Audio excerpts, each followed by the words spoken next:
Oi, Ótimo. tudo bom? Boa noite, prof. Tudo bem? Tudo certo. Já podemos começar, prof, quando você quiser. Conta para mim um pouquinho a história da Liga, tem quanto tempo? A Liga tem um pouco mais de 1 ano e meio. Uhum. Foi iniciada inicialmente, né, pensando nas atividades presenciais que a gente teria no Hemonúcleo. Aí veio a pandemia, a gente não conseguiu fazer essas atividades presenciais, mas aí investimos nas atividades online. Aí tivemos a escola de hematologia, que foi a nossa primeira atividade grande, assim, com bastante participação e focamos bastante na parte de ensino, né? E aí, atualmente, nós estamos conduzindo algumas pesquisas, projetos de extensão e temos também as aulas. E desde o início do ano, nós estávamos tendo aulas somente com seminários entre nós, né? Entre os estudantes. Então, essa é a primeira aula que nós temos com docente também. Então, estamos muito felizes de ser, Obrigada. de ser a doutora. É desafiador, né? Juntar hematologia com as outras especialidades, mas a nossa ideia principal era chamar um especialista por mês para que a gente pudesse integrar realmente, né, essas outras atividades, porque tem como integrar, né? Todas as especialidades são importantes e tem a sua integração. E vi o tema, então, escolhido, achei bem interessante, estou ansiosa pela aula. Então, vamos lá, um pouquinho para eu procurar a aula aqui.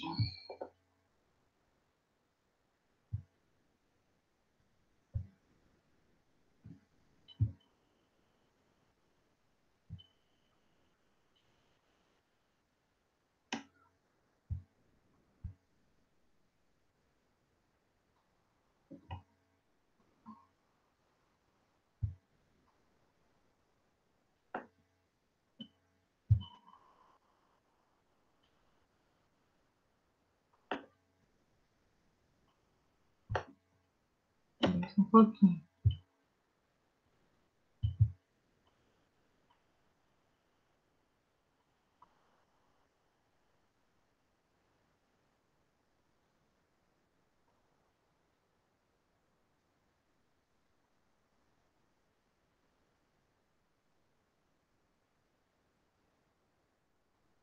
Tá aparecendo alguma coisa aí para vocês? Tá aparecendo a apresentação, prof.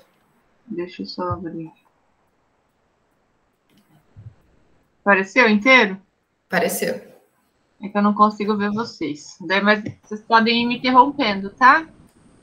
Prof, nós podemos gravar a aula? Nós geralmente gravamos e subimos no YouTube daí. Uhum. Beleza. Tá a tela inteira para vocês? Sim. Tá, Então, prof. eu não sei se vocês já discutiram esse tema sobre hiperferritinemia. Não, é a primeira vez. Primeira vez. Então, eu achei um tema que ele me pediu, né, alguma coisa que integrasse endocrinologia com hematologia. Algum tema, né? Existem várias integrações aí da endócrina com a hemato.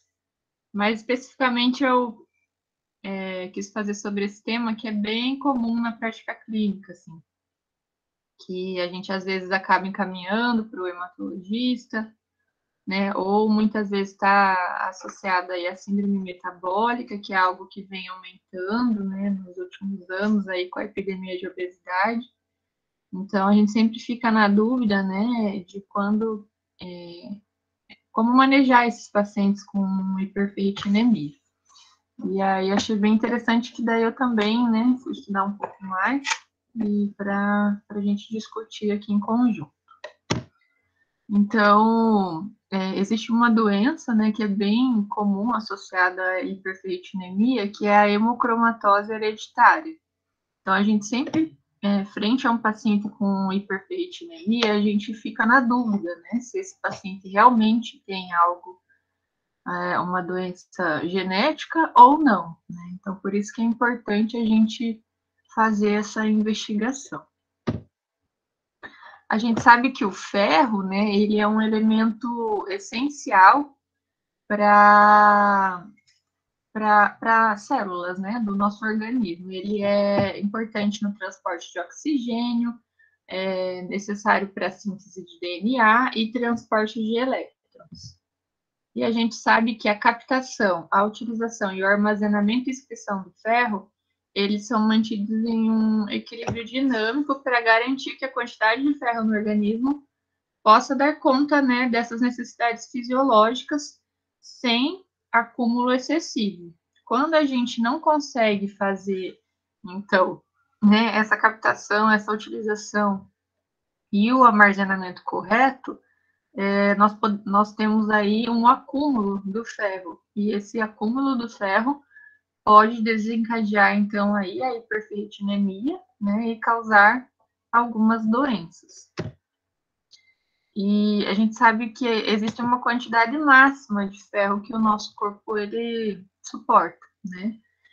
Na mulher, isso varia bastante, porque a mulher ainda consegue ter uma fonte de eliminação do ferro, que é o ciclo menstrual. Então, a mulher ainda consegue fazer, né, a eliminação do ferro. Agora, já no homem, só se ocorrer algum tipo de sangramento. Mas, nos pacientes que têm excesso de ferro, como na hemocromatose, esse acúmulo, né, é muito acima do normal para o nosso organismo. E esse excesso de ferro vai ocasionar alguns sintomas no nosso organismo.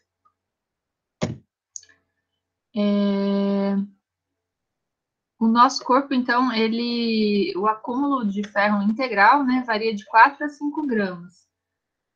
Sendo que a maioria desse ferro, né, quase da metade aí do ferro, ele vai se encontrar na forma de hemoglobina. Então, por isso que é bem importante, né, o ferro na composição da hemoglobina.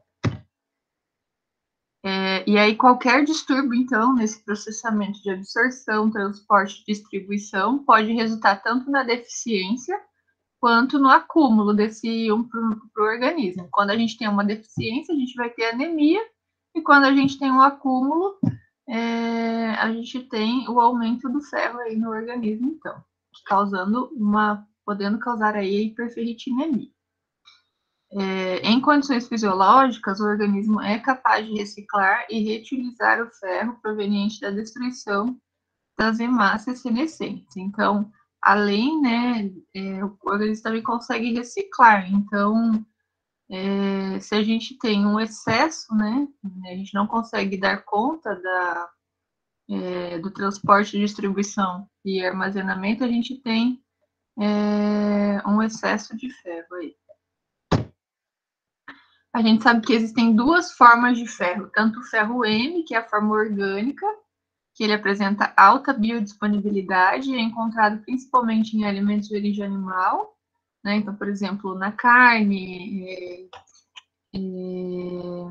que é o que mais tem, né? Na carne vermelha, e o ferro não M, que é a forma inorgânica, encontrado nos vegetais, né? Como o feijão, grãos, que é menos absorvido pelo organismo. Então, o ferro M, ele é o que mais tem biodisponibilidade.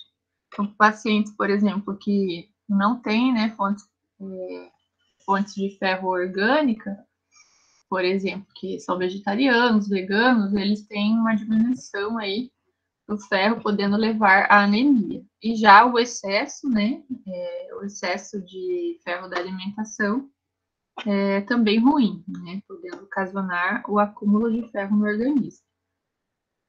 E as duas formas são absorvidas no duodeno. Então, o primeiro passo na absorção é passar o ferro no interior dos enterócitos, que são através das células intestinais que ocorre a absorção desse ferro, tanto ferro orgânico quanto o ferro inorgânico. E a gente sabe que existe uma proteína transportadora desse metal, que absorve o ferro inorgânico, que é o ferro 2+, e o ferro 3+, geralmente encontrado na dieta, é convertido a 2+, pela redutase citocromo B duodenal. Então, lá no duodeno, o ferro 3+, é convertido a ferro 2+, né? E ele precisa aí desse transportador, que é a DMT1, para ter essa função de ser absorvido para o organismo. E o ferro M é absorvido pelo enterócito por endocitose na forma de metalporfirina. Então, é diferente ali, né, do M e do orgânico e do inorgânico.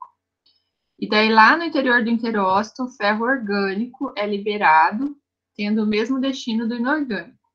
Se a demanda do organismo for baixa, né, o ferro será complexado a proteínas.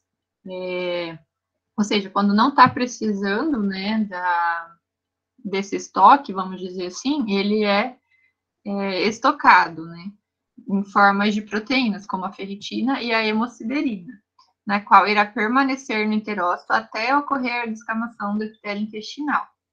Em contrapartida, quando o organismo necessita de ferro, uma situação de anemia, por exemplo, ele será transportado para fora do enterócito em direção ao plasma, onde se ligará a transferrina para ser transportado para os tecidos.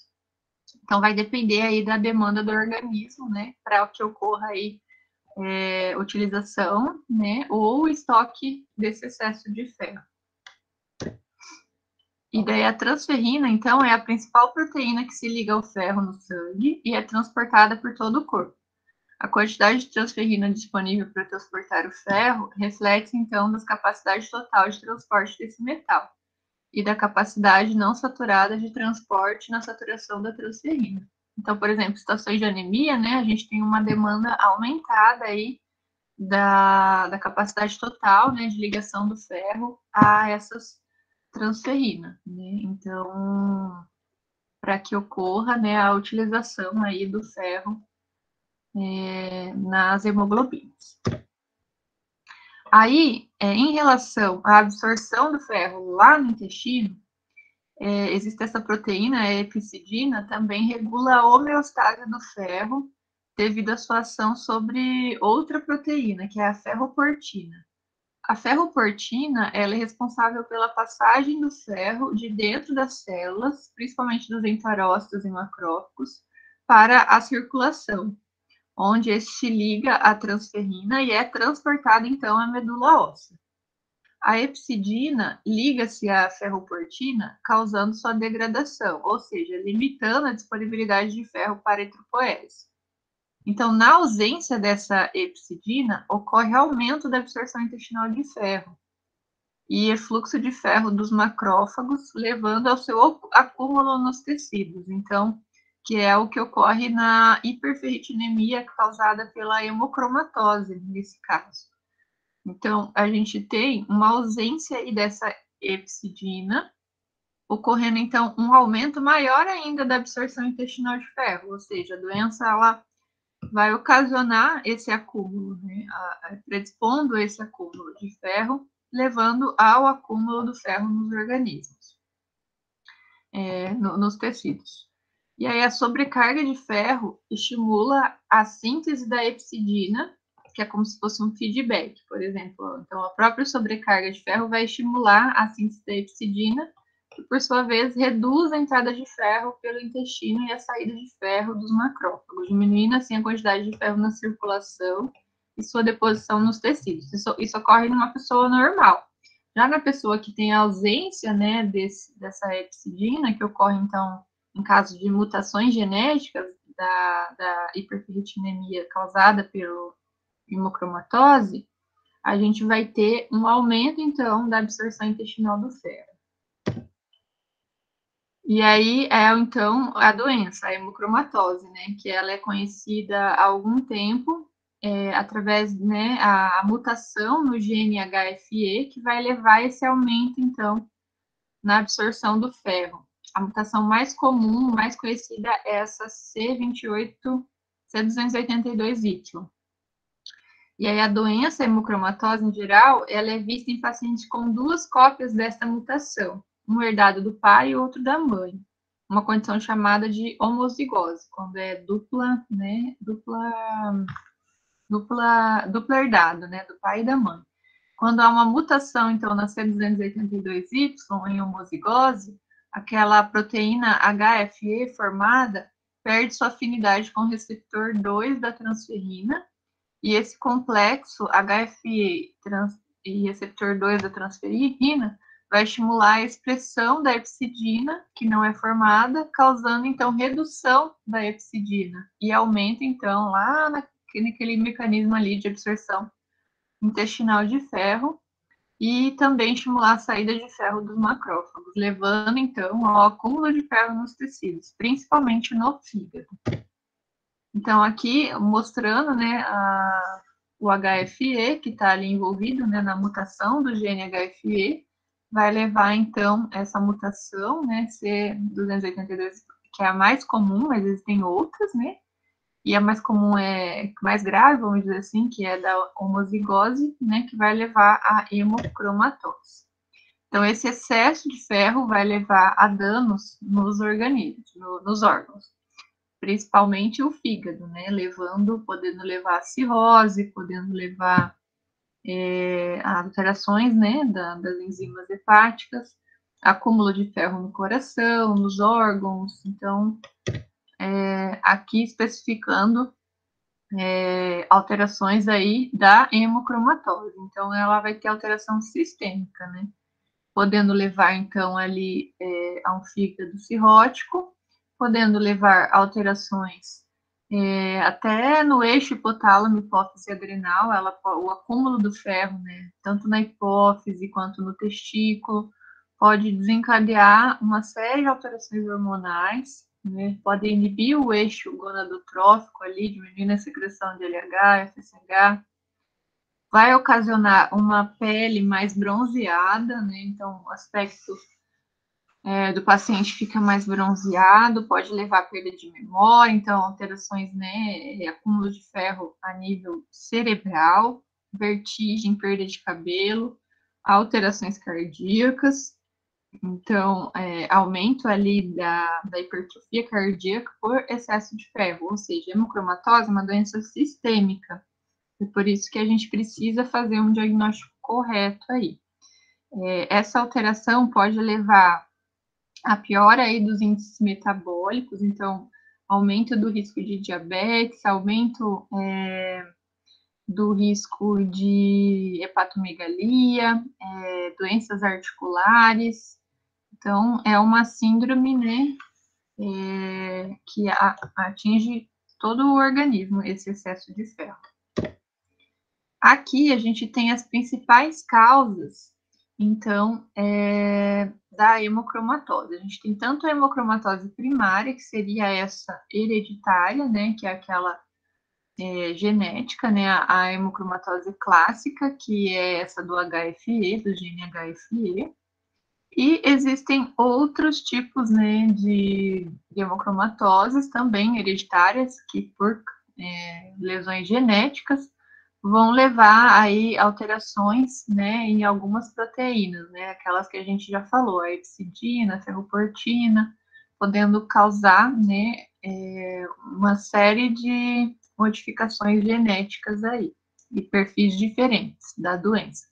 A clássica é aquela ali do HFI. E também existe a hemocromatose secundária, que são doenças que podem levar a esse acúmulo excessivo do ferro, como, por exemplo, doenças hereditárias também, mais da parte hematológica, né, como as hemoglobinopatias, talassemia, doença falciforme, que pode levar aí, né, por hemólise, o aumento do estoque de ferro. E anemias hemolíticas também, porfirias, outras doenças mais hematológicas. E o que a gente tem observado, que eu comecei a aula falando para vocês, que as doenças adquiridas, né, uma hemocromatose mais secundária por doenças adquiridas, tem aumentado muito, então, principalmente pacientes aí com síndrome metabólica, que tem, porque a ferritina, como um marcador inflamatório, ela também aumenta, né, nessas doenças. Então, com o aumento aí da obesidade, da síndrome metabólica, tem aumentado os pacientes com hiperferritinemia. E também outras doenças hepáticas aí. mas é bem comum aí, hoje em dia, a gente vê pacientes com síndrome metabólica que aumenta a ferritina. E aí, então, a causa, né, a gente tem que classificar aí a hiperferritinemia. Pode ser classificada em primária, quando resulta de um defeito primário na questão da regulação da absorção do ferro. E geralmente as primárias, né, que é aqui no quadrinho ali, que é em cima, eu vou perguntar as primárias, tem a ver mais também com a questão genética, né? E as secundárias, que envolvem outros mecanismos associados a determinadas doenças genéticas e adquiridas. Então, voltando aqui no quadrinho, é essa classificação mesmo, primária, secundária, aí doenças hereditárias e doenças adquiridas. E aí, como que a gente vai, o que a gente vai precisar frente a um paciente, né, com uma hiperferritinemia, quando a gente dosa lá no sangue a ferritina do paciente e ela vem muito aumentada, a gente vai precisar ter alguns dados para investigar esse paciente. Através da anamnese e do exame físico, é bem importante a gente ter uma história completa, porque pela própria história já vai ajudar a gente ver se tem caráter mais genético ou, né, está relacionado a doenças secundárias. Então, tudo isso vai ser importante. Então, a gente tem que perguntar a história atual ou pregresso de doenças, né? Se tem alguém na família com história já familiar de hiperferritinemia, se a pessoa faz reposição de ferro ou faz consumo de álcool excessivos, já passou por transfusões. Então, esse histórico é bem importante, né? Para a gente determinar se isso é uma coisa mais aguda, se é uma coisa mais crônica. Né, se tem história familiar, não tem, isso vai guiar a gente para fazer um diagnóstico mais correto. No exame físico, é bem importante também a gente fazer o IMC, né, então, circunferência abdominal também é importante, para ver se tem síndrome metabólica associada, que isso pode piorar o quadro do paciente. E os exames laboratoriais, a gente pode fazer o índice de saturação da transferrina, ele é um marcador útil no diagnóstico diferencial da hiperferritinemia, porque quando a gente encontra valores altos, a gente vai precisar investigar se isso realmente está trazendo repercussão para o paciente. Então, valores maiores que 45% nas mulheres e maiores que 50% nos homens vai sugerir uma sobrecarga de ferro do índice de saturação de transferrina. Além, claro, já da dosagem alterada da ferritina, né? Então, tem pacientes que a gente encontra ferritina de 1.000, 2.000, né? Ou levemente alterada, mas a gente fica na dúvida, 500, 600, será que isso está causando realmente uma repercussão para o paciente? Por isso que é importante a gente fazer uma investigação mais completa. E aí, valores normais da saturação de transferrina também não exclui a possibilidade de excesso de ferro. Mas, quando ela está um pouquinho mais aumentada, é importante aí a gente fazer a investigação. Então, o índice de saturação da transferrina, ela vai contribuir para a investigação das causas, né, de hiperferritinemia, a depender dos seus valores, né? Isso vai orientar a gente na conduta diagnóstica e terapêutica. Então, se a gente tem um índice de saturação muito alto, frente a uma ferritina muito alta, isso a gente vai ter que ter uma conduta específica. Além, né, da parte do ferro, a gente também tem que utilizar, dosar, fazer exames complementares dos órgãos envolvidos. Então, a gente tem que pensar toda aquela cadeia que envolve, né, o excesso de ferro, principalmente a função hepática, que a gente sabe que o fígado, né, é um órgão que é de estoque do nosso organismo, então, e armazenamento, né? Então, o fígado, ele vai sofrer ali, né, danos caso essa hiperferritinemia seja alta, né, grave para o paciente. Então, é importante fazer a função hepática, glicemia, porque tem esse risco maior de diabetes, perfil lipídico, né, como o fígado daí está todo envolvido, né, o perfil metabólico do paciente, é importante estar bem dosado aí, acompanhado nesses pacientes. O APCR, porque é um marcador inflamatório, né? O VHS também é um marcador inflamatório. E, em alguns casos, a gente vai lançar mão, então, da pesquisa genética, caso a gente realmente, né, tenha uma ferritina elevada associada aí a um índice de saturação de transferrina elevado. Aí a gente vai fazer pesquisa dessas principais mutações, que é aquela da C282Y, e tem essa H63D também, que é mais comum. Então, através dessa avaliação inicial, vai ajudar a gente no diagnóstico diferencial e vai nortear as etapas subsequentes. Então, na presença de anormalidades, né, caso a gente encontre aí anormalidades da função hepática, vai nortear para algumas outras doenças. Então, por exemplo, também doença de Wilson, hepatite autoimune, hepatite viral e deficiência de alfa-1 antitripsina. Então, por exemplo, o paciente já tem uma hiperfetinemia e também tem alterações de função hepática, a gente tem que investigar aí, que o paciente pode estar evoluindo, de repente, até para uma cirrose também, né? E tem que investigar a causa, se é alguma hepatite que está associada ao quadro também. E exame de imagem, a gente pode fazer uma ultrassonografia, pode já ajudar a revelar se tem uma hepatomegalia, se tem sinais de esteatose, se tem desordem das vias biliares, se tem cirrose ou sinais de hipertensão portal. O próprio ultrassom já vai ajudar bastante a gente a ver, né, se essa hiperferritinemia está causando repercussões ali no fígado. E aí, tá, a gente teve um paciente aqui, então, que a gente suspeitou, né, da hemocromatose hereditária, ele tem uma ferritina bem alta, por exemplo, maior que 1000, e tem um índice de saturação de transferrina elevado.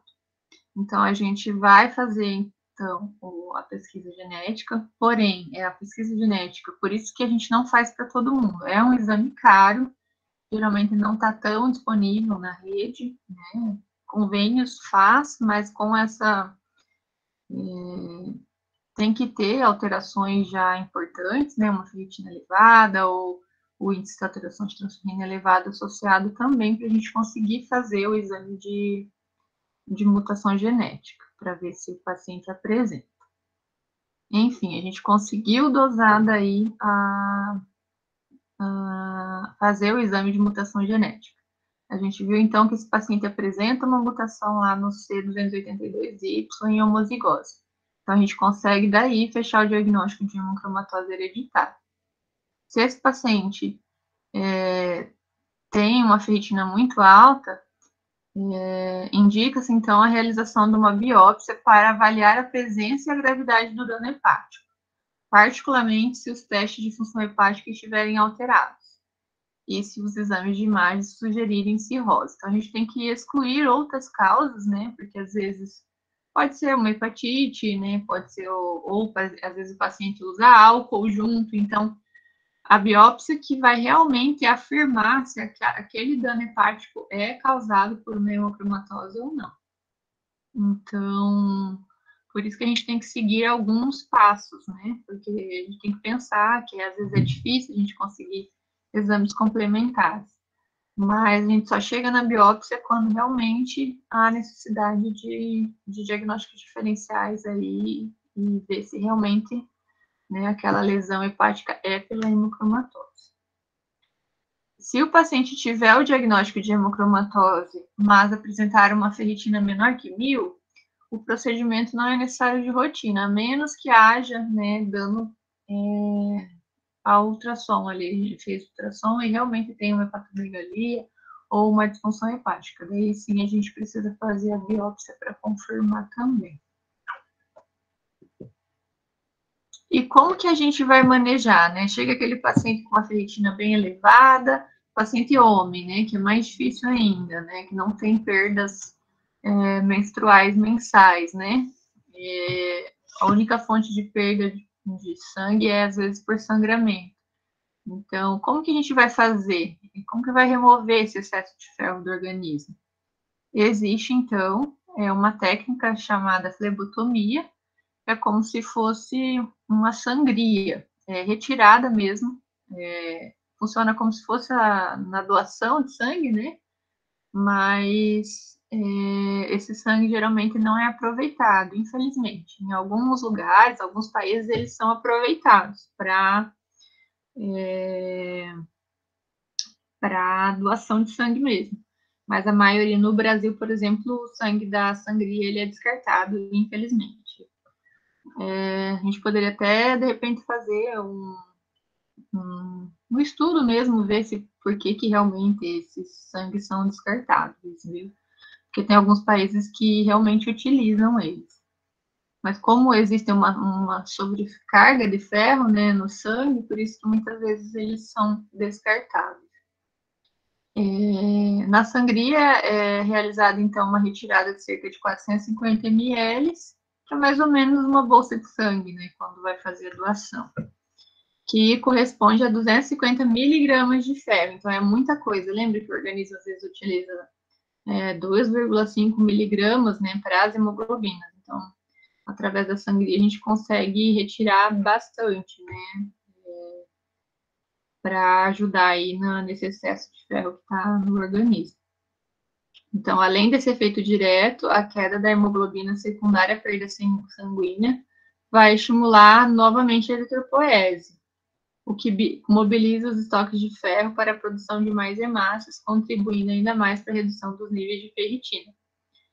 Então, né, por mecanismo compensatório, o corpo também tenta mobilizar mais estoque para conseguir dar conta aí dessa ferritina que estava muito alta, para tentar baixar ela. Mas a sangria é feita geralmente, né, para tentar diminuir esse excesso. Em pacientes que têm a hiperferritinemia comprovada, né, que tem a repercussão por conta dessa hiperferritinemia. Não é para todo mundo que a gente faz sangria. E aí o intervalo dessas sangrias vai depender dos valores, né, do hematócrito, da hemoglobina e da ferritina do paciente. O procedimento ele está indicado quando os níveis de ferritina encontram-se maiores que 1.000, mesmo em indivíduos assintomáticos, e ainda não há um consenso em relação ao valor alvo, quanto que deve chegar, né? Se deve chegar a níveis realmente normais de ferritina aí, dependendo dos valores de referência, por exemplo, mais ou menos uns 200 aí de ferritina, que seria o normal, né? Dependendo do valor de referência. Mas acima de 1.000 é uma quantidade realmente mais elevada, que muitas vezes precisa de fazer a flebotomia. E daí a frequência, né, se é uma vez por mês, uma vez a cada 2 meses, vai depender da resposta individual de cada paciente. Então é isso, eu tirei de alguns, eu peguei alguns artigos e teve uma tese também de mestrado que falava sobre o assunto, que eu deixei nas referências aqui para vocês. Acho que seria isso. Deixa eu voltar aqui. Deu para entender, gente? Falei muito rápido?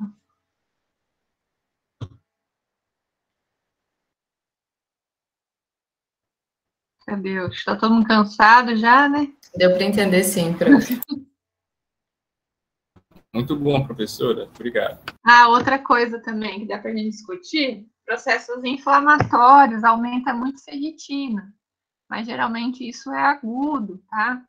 Por exemplo, dengue. Dengue faz aumento de ferritina, mas é uma fase aguda, né? Passando a fase aguda,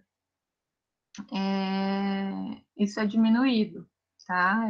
Geralmente ele retorna aos valores normais, a não ser que a pessoa já tenha uma tendência de ter a ferritina mais elevada, e pode ser que fique com ela um pouquinho mais alta. No COVID também, né, quadros virais são desencadeantes aí de uma hiperferritinemia, mas que geralmente é quadro agudo. Quando o paciente é um quadro mais crônico, né, é aí que a gente tem que investigar. Profe, nesse caso, então, você só aguarda ou repete depois de um tempo o exame para ver como que é? Isso, geralmente a gente repete depois da fase aguda, né? 2, 3 meses, geralmente já normaliza. É bem comum, mas assim, é bem legal também quando o paciente já é crônico e de repente tem um quadro de dengue, um quadro de Covid, aí a ferritina estava 500, vai a 1000, vai 2000. Bem comum esse, vocês chegarem. Não sei se tiveram oportunidade de ter algum paciente que vocês viram.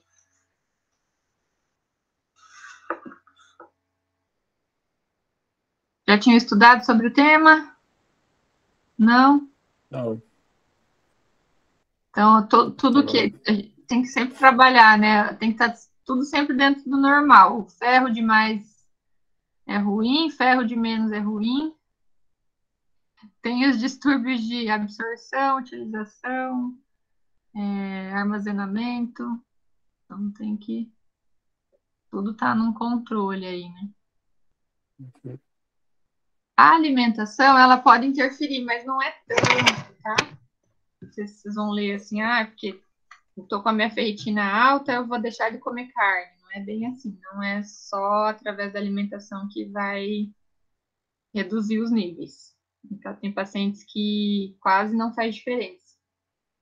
Quando é genético mesmo o problema, não vai diminuir só de tirar a carne.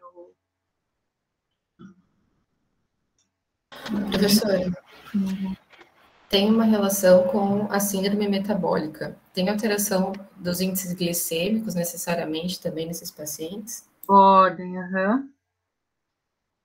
pode estar bem associado a hiperferritinemia com dislipidemia, com glicemia. O fígado ali como um órgão bem importante nessas patologias, né? Está bem envolvido nesse controle. Tem toda uma interligação ali, né? Do sistema endócrino. Bastante coisa, gente. Tema muito Você amplo. fica tratando aparece outra coisa, você trata o outro. A maioria das mulheres tem a ferritina muito baixa, viu? Não sei se vocês já tiveram a oportunidade de usar de vocês, principalmente no período pós-menstrual, geralmente vem baixa. Então, principalmente quem é vegetariano, né? Quem é vegano. E aí a mulher perde na menstruação, né? Geralmente a mulher tende a anemia. É mais comum no homem aí ter a ferritina elevada.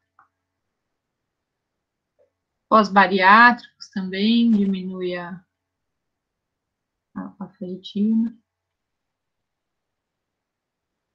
Certo, gente?